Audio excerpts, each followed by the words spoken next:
اور ایک بہت بڑا مجرم بھی ہے۔ اسامہ کافی عرصے سے اس پر خاموش نظر رکھے ہوئے تھا اور اسے نظر رکھنا آتا تھا۔ وہ بغیر نظروں میں آئے کسی پر بھی نظر رکھ سکتا تھا۔ وہ ایسے کاموں میں ماہر تھا اور کب سے تھا یہ صرف وہی جانتا تھا۔ ایک دن وہ طویل انتظار کے بعد آخر کار وہ رات آ ہی گئی تھی جس کا اسامہ کو انتظار تھا، لیکن اس رات صرف بارش ہی برسی۔ زماد اسے اکیلا نہیں ملا۔ اس رات وہ تابش کے ساتھ ہی گھومتا رہا اور اسامہ کی گاڑی اس گاڑی کے آگے پیچھے رہی، مگر وہ صبح تک اس کے ساتھ ہی رہا۔ اسامہ پہلے بھی ایسی 3 راتیں زماد کے تعاقب میں گزار چکا تھا، ایسی راتیں جن میں تیز بارش کا امکان تھا اور بارش ہوئی بھی، لیکن صحیح موقع نہ ملنے کی وجہ سے زماد کو مزید چند سانسیں لینے کا موقع مل جاتا۔ اس کے دماغ میں زماد سے چھٹکارا حاصل کرنے کے اور بھی کئی طریقے تھے، لیکن وہ اس دفعہ بالکل بھی کوئی ثبوت چھوڑنے کے حق میں نہیں تھا۔ اگر یہ سب کچھ نہ ہوا ہوتا تو اسامہ کی جان بوجھ کر ثبوت چھوڑتا، پھر کہیں بیٹھ کر تفتیش کرنے والوں کو گمراہ ہوتے دیکھتا۔ زماد پر 5 مہینے مسلسل کڑی نظر رکھنے کے بعد اسامہ کو اتنا اندازہ ہو گیا تھا کہ وہ کوئی عام مجرم نہیں تھا۔ وہ ایک پولیس انسپیکٹر اور ایک سب انسپیکٹر کو کچھ خاص قسم کے جرائم کے لیے استعمال کرتا تھا، اور وہ ایسا کیوں تھا اسامہ کی وجہ سے فی الحال انجان تھا۔ وہ قتل کرواتا تو پیچیدہ طریقوں سے اغوا کرواتا تو گمراہ کر کے وہ کوئی واضح مقصد نہیں نظر آ رہا تھا۔ پیسہ وہ صرف رشوت کا کھا رہا ہے، اس سے زیادہ کچھ نہیں۔ پھر زماد یہ سب کیوں کر رہا تھا؟ اسامہ کو اس بات کا بھی اندازہ ہو گیا تھا کہ زماد ذہانت کا کھلاڑی تو ضرور ہے، لیکن وہ خود اپنے ہاتھ سے جرم کم ہی کرتا تھا۔ ہاتھ وہ کسی اور کے گندے کرواتا اور دونوں بھی بڑے سکون سے اس کی مکاری کا شکار ہو جاتے۔ انہیں لگتا کہ وہ سب اپنی مرضی کر رہے ہیں، لیکن اس بات کا احساس اسامہ کو ہو چکا تھا، اور یہ احساس اسے ہونا بھی لازمی تھا، تاکہ تابش اور جمال جو کچھ بھی کر رہے ہیں انہیں لگتا ہے کہ وہ اپنی مرضی اور خوشی سے کر رہے ہیں، لیکن اصل میں زماد ان سے یہ سب کروا رہا تھا بغیر انہیں احساس ہوئے کہ وہ اس کے ہاتھوں کے کھلونے بن چکے ہیں۔ اسامہ تبھی سمجھ گیا تھا کہ اس شخص کے ساتھ ذہنی کھیل کھیلنے میں خطرہ زیادہ ہے، تو اس نے فیصلہ کیا تھا کہ زماد کو ایک ہی وار میں ختم کرے گا، تاکہ اسے اپنے شیطانی ذہن کا استعمال کرنے کا وقت نہیں ملے۔ اس واقعے کے 6 ماہ بعد اسامہ کو ایک رات ایسی نصیب ہو گئی جب زماد اسے اکیلا میسر ہو گیا، وہ بھی اپنے ہی گھر میں۔ جب اسامہ نے دیکھا کہ وہ مکمل نشے کی حالت میں ہے تو وہ ایک بار اپنی قسمت پر مسکرایا اور دل ہی دل میں شکر ادا کرنے لگا۔ کرنے کے بعد زماد کو اسی گھر میں گھس کر موت کے قریب پہنچا دیا۔ پھر اس کا نڈھال وجود اپنے ساتھ اپنے پرانے گھر لے گیا۔ بارش ابھی بھی زور شور سے برس رہی تھی جب اندھیرے میں ڈوبی گلی میں اسامہ کی کار گیٹ کے سامنے آ کر رکی۔ شفق کو کال کرنے پر دروازہ کھل گیا تھا اور اسامہ کا گھر کے اندر لے گیا تھا۔ اس نے زیادہ دیر نہیں کی اور زماد کو ڈگی سے نکال کر فوراً گھر کے ایک کمرے میں لے گیا شفق کی مدد سے۔ وہاں شفق نے موبائل کی ٹارچ میں زماد کے زخم کا سرسری سا معائنہ کیا اور اسامہ سے کہا، روشنی کم ہے، کچھ سمجھ نہیں آ رہا۔ وہ ویسے بھی ابھی ہاؤس جاب کر رہی تھی، اس کا تجربہ ابھی اتنا نہیں تھا، وہ سرجن بھی نہیں تھی۔ اسامہ نے زماد کی بے جان سے وجود کو گھسیٹ کر کمرے کے دروازے کے سامنے زمین پر کیا، پھر باہر جا کر کار سٹارٹ کی اور اس کی ہیڈ لائٹس آن کر دیں، جس سے کمرے میں کافی روشنی ہو گئی تھی۔ شفق نے دوبارہ زماد کے زخم کو دیکھا جو اسے کچھ دیر پہلے اسامہ نے اپنے سیاہ خنجر سے دیا تھا۔ وہ اسی لیے لمحے زماد پر بے ہوشی والی سپرے بھی کر دی تھی تاکہ نہ وہ درد سے چیخے اور فوراً بے ہوش بھی ہو جائے۔ اسامہ موبائل کی ٹارچ آن کیے شفق کے سامنے بیٹھا تھا، اور جب شفق کو اندازہ ہو گیا کہ اسامہ نے صحیح جگہ وار کیا ہے، جہاں شفق نے سمجھایا، تو اس کے چہرے پر اسامہ کو دیکھ کر ایک تعریفی مسکان ابھری۔ اسامہ نے سر چہرے سے اس کی مسکان کو نظر انداز کیا اور بولا، جلدی کرو، اسے فی الحال مرنا نہیں ہے، بے فکر رہو، یہاں سے خون کم بہتا ہے اور اب اس کی ایک ٹانگ 2 سے 3 مہینوں کے لیے اپنا وزن نہیں اٹھا پائے گی۔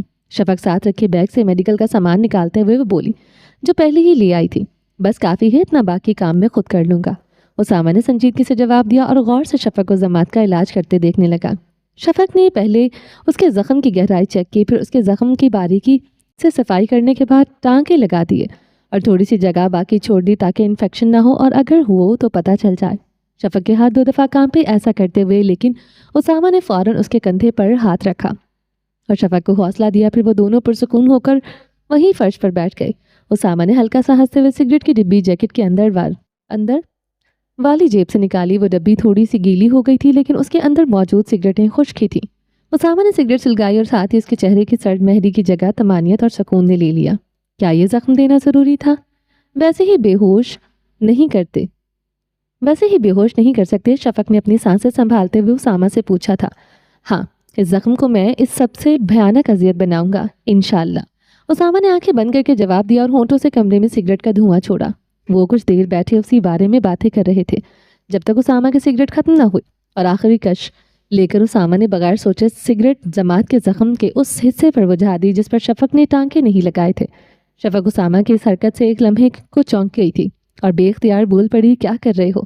اسامہ نے کوئی جواب نہیں دیا جب تک کہ سگریٹ کا شعلہ بالکل بجھ نہ گیا ہو اور جماعت کے جسم سے نے تڑپنا کم نہ کر دیا ہو۔ یہ عمل تکلیف دہ تھا لیکن اس کے لیے وہ فی الحال بے ہوش پڑا تھا۔ اسامہ کا یہ روپ شفق کے سامنے پہلی بار آیا تھا اور اس کے دل کی تیز ہوتی دھڑکن اور سانسوں کی بے ترتیبی اسامہ کو واضح سنائی دے رہی تھی۔ ڈرو مت، جلنے سے زخم ٹھیک ہوتا ہے۔ ارطغرل نہیں دیکھا تم نے؟ اسامہ ہلکا سا ہنسا۔ وہ سگریٹ سے نہیں جلاتے۔ شفق کے لہجے میں ہلکا سا غصہ اتر آیا لیکن یہ غصہ اسامہ کی اس اچانک حرکت پر تھا جس سے وہ ڈر گئی تھی۔ اچھا نا، سوری، اب اس جانور کا کھانا لے آؤ۔ اسامہ نے سگریٹ کمرے سے باہر پھینکتے ہوئے شفق سے کہا۔ شفق اٹھی اور کمرے سے باہر نکل گئی۔ جب واپس کمرے میں داخل ہونے لگی تو اس کمرے سے کچھ آوازیں آئیں۔ اس نے قدم تیز کیے تو دیکھا سامنے اسامہ نے جماعت کا دایاں ہاتھ فرش پر رکھا ہوا ہے اور اس پر بجلی کی رفتار سے مکے مار رہا تھا۔ جماعت کا وہ ہاتھ بھی لہو لہان ہوا اور اسامہ کا ہاتھ بھی، لیکن جماعت کے خون سے۔ شفق تھوڑی سی پرسکون ہوئی اور اسامہ کے پاس آ کر بیٹھ گئی۔ پھر وہ پیکٹ ایک طرف رکھا اور اس میں سے ایک چھوٹی سی شیشی نکال کر اسامہ کو دی۔ یہ پلا دو اسے، ایک ہفتے اس کا گلا خراب رہے گا اور یہ چیخ نہیں سکے گا۔ اسامہ نے خاموشی سے شیشی کھولی اور ظالمانہ طریقے سے جماعت کا منہ کھول کر اس میں انڈیل تھی۔ جماعت کے چہرے پر اب واضح تکلیف نظر آ رہی تھی جس کے وجود کی وجہ سے تھی۔ غلط بندے کے ہاتھوں میں آ گیا ہے تو اسامہ نے جماعت کے چہرے کو ایک لمحہ دیکھتے ہوئے ہلکا سا کہا۔ پھر شفق اپنا سامان سمیٹنے لگی اور اسامہ نے کمرے کے کونے سے ایک زنجیر کھینچ کر جماعت کے پاؤں میں ڈال کر بند کر دی۔ کھانے کا سامان وہاں اس کے پاس رکھا اور باہر نکل کر کمرے کو تالا لگا دیا۔ کمرے کو بالکل خالی کر دیا گیا اور وہاں ایک زنجیر لگا دی گئی جسے جماعت کے پاؤں میں ڈال دیا تھا تاکہ وہ دروازے تک نہ پہنچ سکے، بس واش روم تک جا سکے۔ اس کا گلا خراب کر دیا گیا تاکہ وہ چیخ نہ سکے۔ وہ 3-4 دنوں کا کھانا بھی وہاں رکھ دیا گیا تھا۔ اسامہ ویسے اتنا بڑا رسک لینے کی کیا ضرورت تھی؟ شفق اسامہ کا کار ڈرائیو کرتے ہوئے گھر کی طرف جا رہی تھی اور اسامہ ہمیشہ کی طرح بیک سیٹ پر خاموشی سے لیٹا ہوا تھا۔ کون سا رسک؟ اسامہ نے بیزاری سے پوچھا۔ جماعت کو زندہ رکھنے کا، اور وہ بھی اپنے پاس۔ شفق نے ایک نظر پیچھے دیکھا اور پھر آگے دیکھتی ہوئی بولی، اس کے دماغ نے بہتوں کی زندگیاں برباد کی ہیں، اس کا دماغ برباد کر دوں گا۔ اسامہ نے پرسکون لیکن سنجیدہ لہجے میں جواب دیا، جسے سن کر شفق مسکرا پڑی کیونکہ وہ جان چکی تھی کہ اسامہ جماعت کو آسان موت دینے کا ارادہ نہیں رکھتا۔ جب وہ دونوں اپنے ٹھکانے یعنی اپنے گھر پہنچے تو رات کی سیاہی مزید گہری ہو چکی تھی۔ گھر پرسکون تھا۔ دانیال اور اس کی والدہ گہری نیند سو رہے تھے۔ باہر فضا میں ایک عجیب سا ٹھہراؤ تھا۔ بارش تقریباً تھم چکی تھی۔ شہر کی بجلی ابھی تک بحال نہیں ہوئی تھی لیکن ان کے گھر میں نصب شدہ UPS کی بدولت اندرونی ماحول میں ایک دھیمی مگر مسلسل روشنی کا انتظام تھا۔ یہ روشنی کمرے کے کونوں میں گہرے سائے ڈال رہی تھی جو موجودہ صورتحال کی سنجیدگی کو بھی اور بڑھا رہی تھی۔ شفق اور اسامہ نے فوراً اپنے بھیگے کیچڑ آلود کپڑے بدلے نہیں تھے۔ ان کے اعضاء میں تھکاوٹ اور کامیابی کا ایک ملا جلا احساس سرایت کر چکا تھا۔ اس کے بعد وہ دونوں چپ چاپ باورچی خانے میں داخل ہوئے اور بغیر کسی تبادلہ خیال کے چائے بنانے لگے۔ اس وقت ہر حرکت میں ایک سوچا سمجھا ٹھہراؤ تھا، گویا وہ اپنے ہی مکمل کیے گئے بڑے منصوبے کے بعد کی گہری خاموشی میں کھوئے ہوئے تھے۔ چائے کا ہلکا سا بخار اور خوشبو اس کی بے چینی کو کم کر رہا تھا جو اس سے ہنگامہ خیز رات میں ان کے دلوں میں چھائی تھی۔ چائے کے 2 مگز تیار ہوئے اور اپنے ہاتھوں میں تھامے وہ دونوں اسامہ کے کمرے کی طرف چل دیے۔ اندر جا کر وہ بستر کے کنارے پر نہایت پرسکون اور احتیاط سے بیٹھ گئے۔ سامنے میز پر جماعت کے گھر سے اٹھائی گئی خفیہ چیزیں رکھی تھیں جو دراصل اس کارروائی کا اصل ہدف تھی۔ اسامہ، تمہیں کچھ عجیب محسوس نہیں ہو رہا؟ شفق نے، جو کافی دیر سے ایک گہری سوچ میں گم تھی، ایک لمبی سانس لے کر اپنے بوچھل جسم کو پرسکون کرتے ہوئے پوچھا۔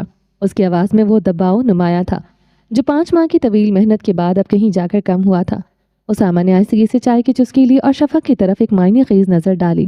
ہاں، عجیب تو ہے، بہت کچھ زیادہ۔ اتنا شاطر، ہوشیار اور بد مزاج مجرم اتنی آسانی سے ہمارے قابو میں کیسے آ گیا؟ مجھے یقین نہیں آ رہا کہ کام اتنی صفائی سے ہو گیا ہے۔ اسامہ نے پر اطمینان لہجے میں شفق کی بات کو اپنے نقطہ نظر سے مکمل کیا۔